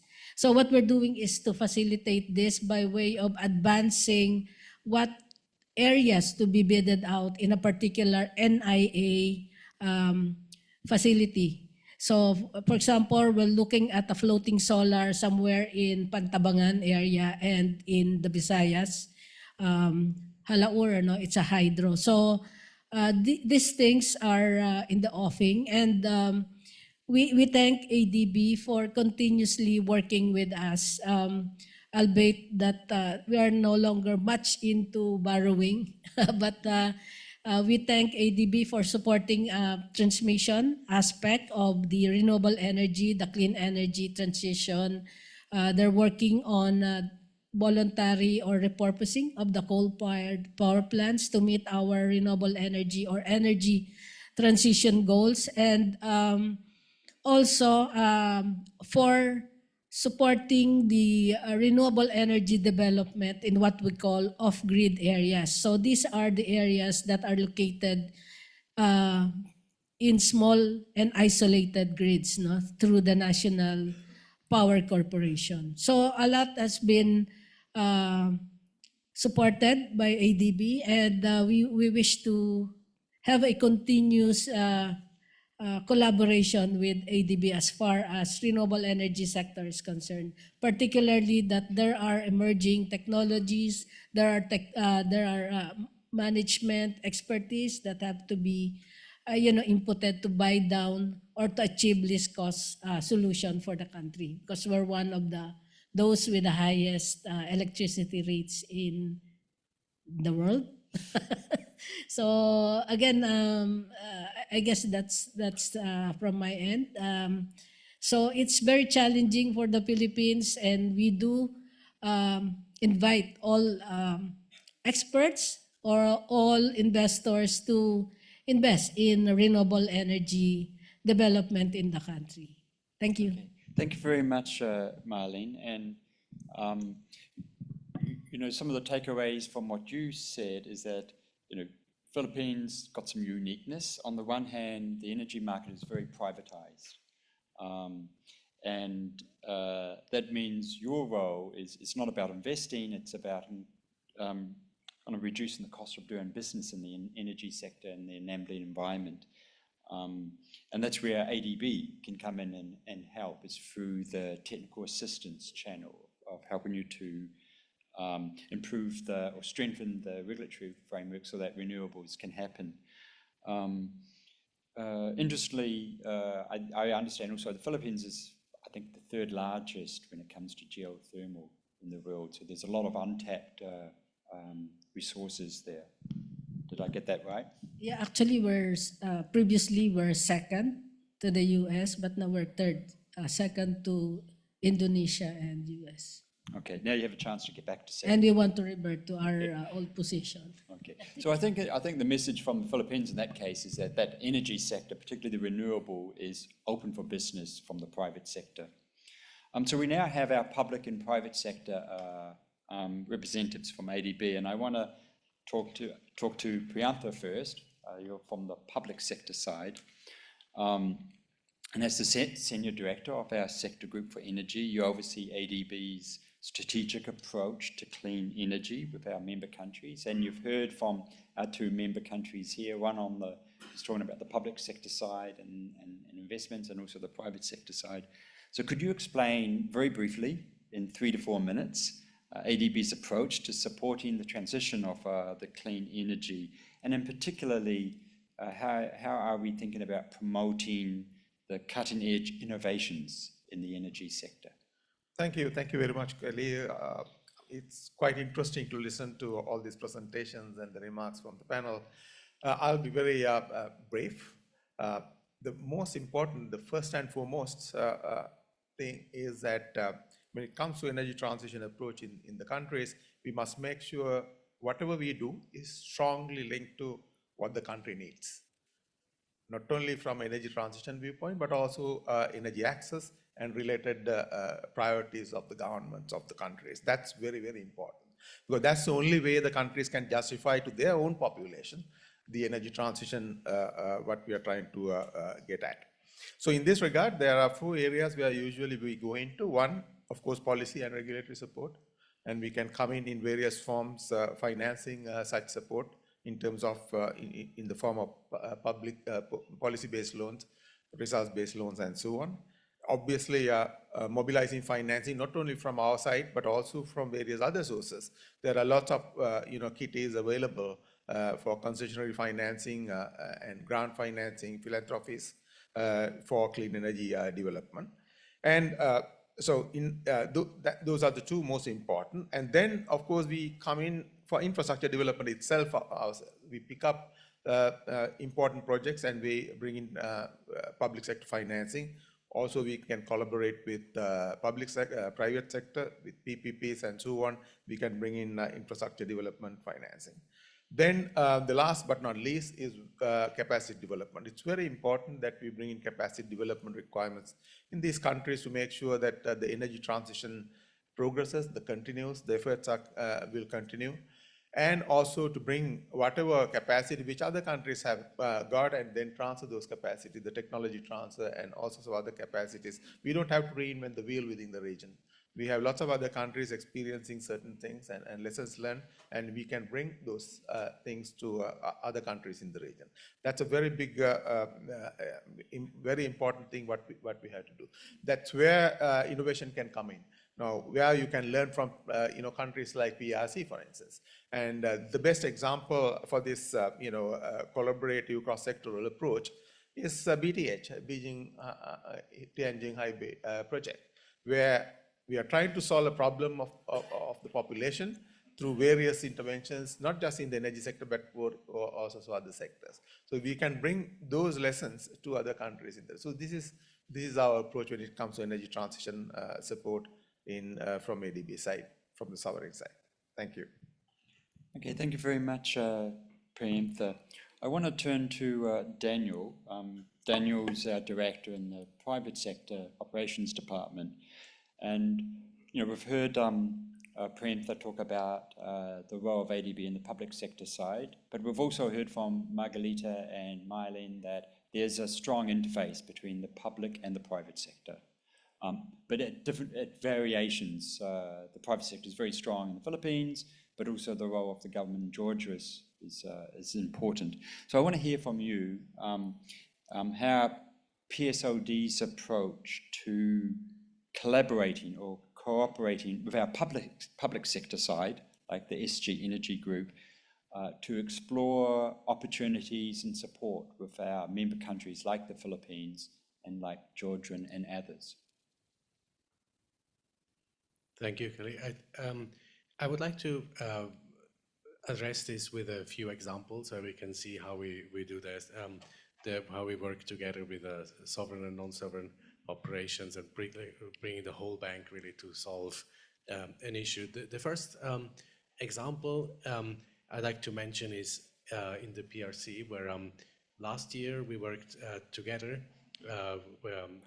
us with our bankers team, so to speak, together with Prayantha on a project called the Henan Tianlun methane leakage reduction project. And that was the first time that for non-sovereign operation, for private sector operations, to invest specifically in the energy sector to reduce methane emissions. And that's also because the PRC is very advanced, and that's where we can really innovate and then bring that to other countries as well. So this project was a green loan financing, a certified green loan, to rehabilitate 3,000 kilometers of gas pipelines and installation of 1 million smart meters and other technology to really monitor any leakage. And it reduces 1.9 million of CO2 equivalent tons. So that's really, it shows how big that impact can be. And this really sets a benchmark, and we're trying to address the same issue in other countries where people are more focused still on just expanding the network rather than make it more efficient and reduce leakage. Another example is the Cambodian solar park. I think that's almost a perfect example where all parts of the bank have been working together. So we had it's a one ADB approach where it's like an end-to-end support. So sovereign financing has helped to reduce private investment risk in solar generation by building the park itself and the transmission. And then OMDP has, through a transaction advisory, really structured a very competitive tender to a reverse auction to reduce the tariff. And then as private sector operations, we provided a competitive financing package together with others, IFC and others, where ADB led it, to de-risk the financing, so the bidders would know what type of financing is available. And that then resulted in 3.8 cents per kilowatt hour, which is really unheard of, was unheard of at the time in the region. And out of this success, now there's a second phase with a much larger phase with not only 100 megawatt solar power generation, but 200 megawatt hours of batteries. And there again, we're all working together, and we will introduce blended finance as well to de-risk some of those unique risks related to first mover in large energy storage deployment in Cambodia. Last example I'd like to mention is actually here in the Philippines. Mylene has mentioned the offshore wind efforts and how our sovereign colleagues are helping with TA and have a very integrated approach, even supporting ports for offshore offshore wind installations. And we have also engaged through our sovereign colleagues with the government on making the PPA onto the GEP bankable to raise very large sums, because for offshore wind, as you know, we're talking about projects of $2 billion, $3 billion, all raised in pesos as well. And so we're focused on working together with sovereign to make it bankable from a regulatory point of view, but then also we provide solutions to de-risk the project from a financing point of view. Again, introducing blended finance, where we can, this type of first mover projects can have a lot of cost overrun risk, for example, and things like that. And we will help to de-risk it and then mobilize billions of dollars from the private sector. Thank you. Okay, thank you very much, Daniel. Now, there's a lot we could talk about, and I'd like to spend more time, but we don't have that time. So I do want to thank the panelists, but what I'd like to just go back and kind of close in this panel is that, we heard two very good examples in China and also Cambodia about how ADB sovereign and non-sovereign side have got together to provide both, whether it's a PPP partnership, financing, or technical assistance, solutions to some of the problems that they were having. And I think it provides a great opportunity for how ADB can engage and collaborate with Georgia, and also to strengthen that in Philippines, but also our other member countries. So there are some good examples where we are getting better at doing this, again, in China and Cambodia. So I do hope that, over time, we can see more of this kind of collaboration between our public-private sector with our member countries who are moving on this path towards clean energy. But once again, thank you so much for your insights, both from the country perspective and also ADB's perspective. Let's give them an applause, and we can turn it over to Li Juan. Thank you so much.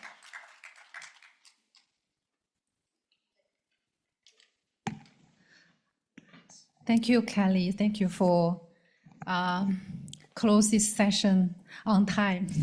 I hope VP have enough time for the delivering these closing remarks. Now, please join me together to welcome our VP, Scott Morris, to give us the closing remarks.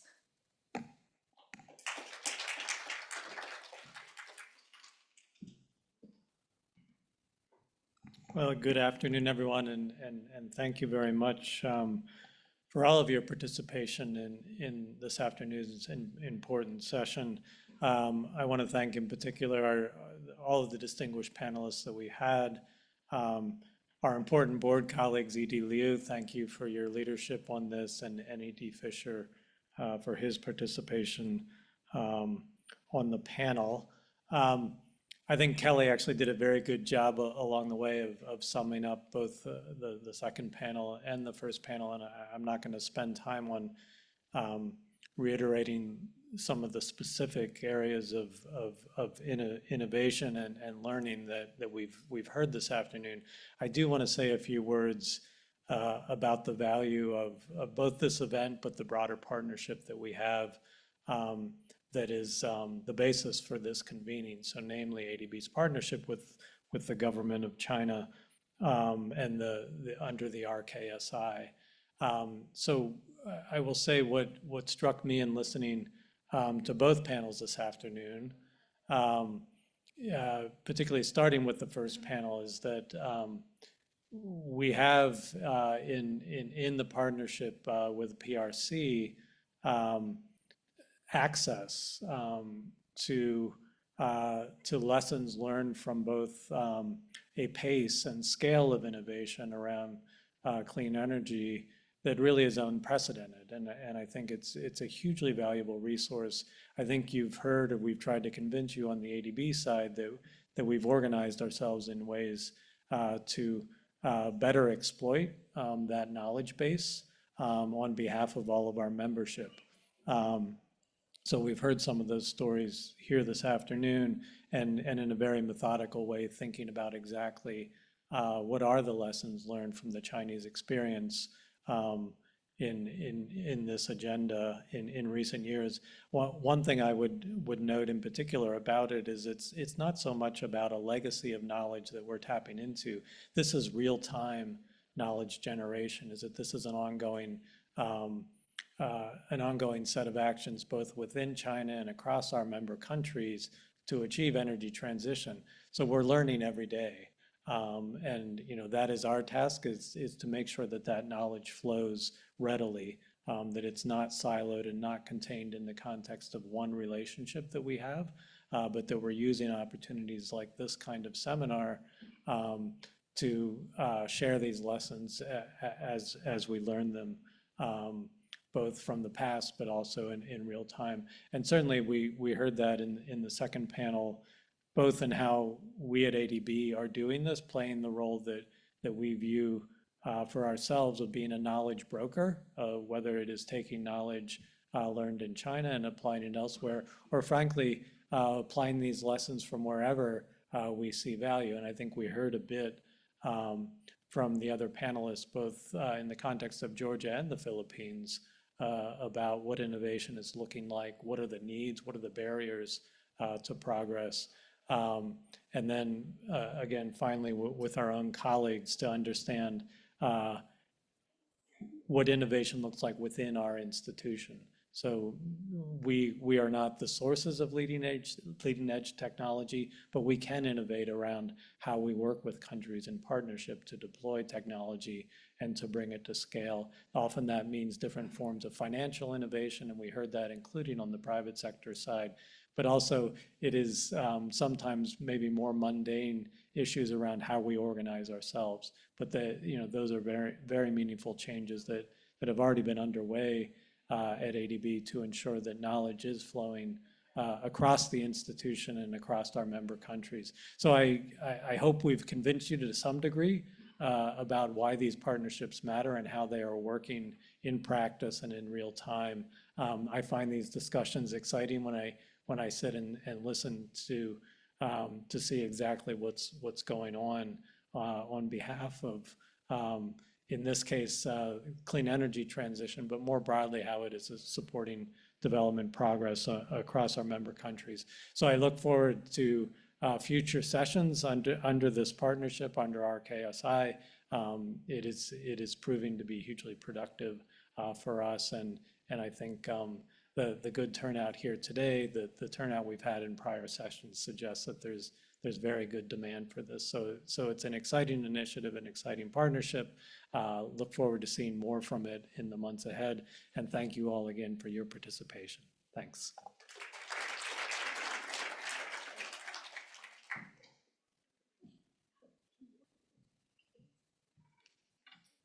Thank you, VP Scott Morris, for your very comprehensive summary of today's discussion, and also your expectation for RKSI and for our department in the future. I want to thank you all of the speakers, panelists, and participants today for making us such a successful event. And I also want to express my appreciation for my team members. They really work very hard during this time. So thank you. And in future, RKSI is willing to play as the bridge of between the ADB, PRC, and other DMCs to play the South-South cooperation platform, contribute to the regional development. So now I think before saying goodbye to you, we would like to invite everyone for a photo, a group photo to leave you a smile, you have some impression. So please make your way to the courtyard. Our colleague will guide you to there. I think, Aman, you can lead our panelists and participants to take the group photo. Thank you again. Hope you leave with great insights and inspiration. Thank you.